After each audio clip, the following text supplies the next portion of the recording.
to the top of the slide.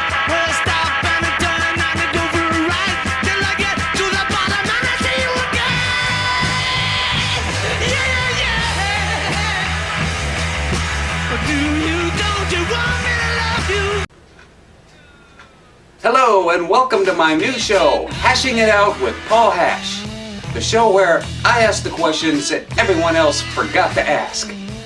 On this episode, we'll go live via satellite to interview the one, the only, the infamous Charles Manson.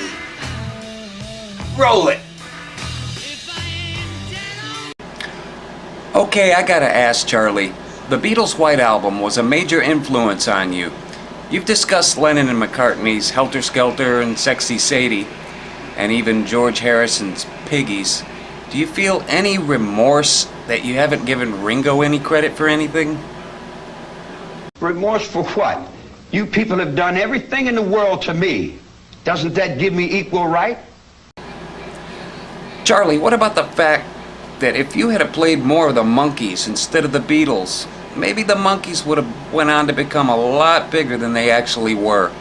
Don't you feel a little bit guilty about that? There's no need to feel guilty. I haven't done anything I'm ashamed of.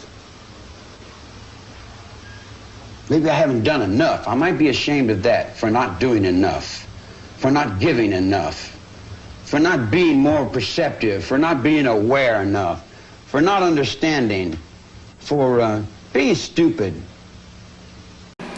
Charlie, it's well documented that you were friends with Dennis Wilson of the Beach Boys. Now, as we all know, Dennis Wilson actually drowned a few years back. Do you think it's incompetent of a Beach Boy to drown? No, there's nothing wrong with being incompetent because you don't have to do as much. If you're competent, then you got a lot to do, see. But there's another aspect of it too. I've learned to reflect.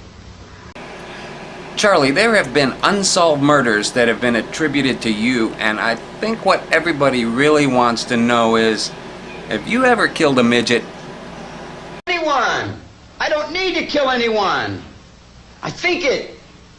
I have it here! Speaking on behalf of your victims, Charlie, would it be okay if I spit in your face, smacked you in the mouth, and threw you into solitary confinement for nothing? If you spit in my face and smack me in the mouth and throw me in solitary confinement for nothing, what do you think's going to happen when I get out of here? Charlie, there are serial killers that have killed between 50 and 100 people, like the Green River Killer and Ted Bundy. Yet you are known as one of the worst mass killers in history. Why is it you didn't kill more people? Is it just out of sheer laziness? Maybe I should have killed 400 or 500 people, then I would have felt better. Then when I felt like I really offered society something.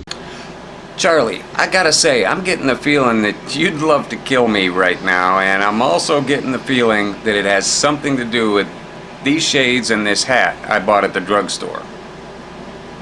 You know, if I wanted to kill somebody, I'd take this book and beat you to death with it, and I wouldn't feel a thing. It'd be just like walking to the drugstore. Charlie, let me ask you a serious question. If I were to put on a giant bunny costume, could I convince you to feed me carrots? I can do anything I want to you people at any time I want to, because that's what you've done to me. Charlie, over the years, you have developed a strong cult following. I've even seen t-shirts that said Charlie for President. If you were to run for president, what would your campaign speech sound like? Been with prostitutes and bums and winos and all my life. The street is my world. I don't pretend to go uptown and be anything fancy. I can, but I find more real in the world that I'm in than I do the tinsel. Okay, Charlie, I'm gonna wrap this interview by turning it over to you. Is there anything that you would like to ask me right now? Do you feel blame? Are you mad? Do you feel like wolves about to friends? Get friends.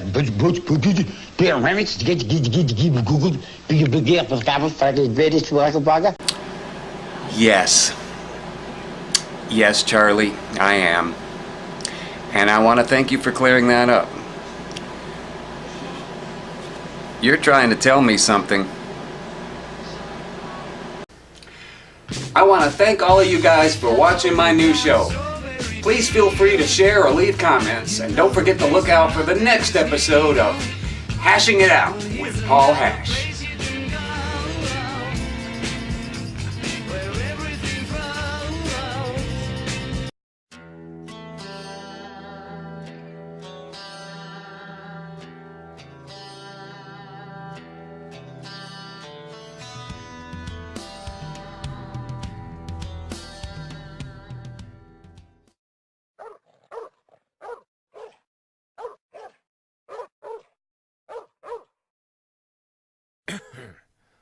Excuse me.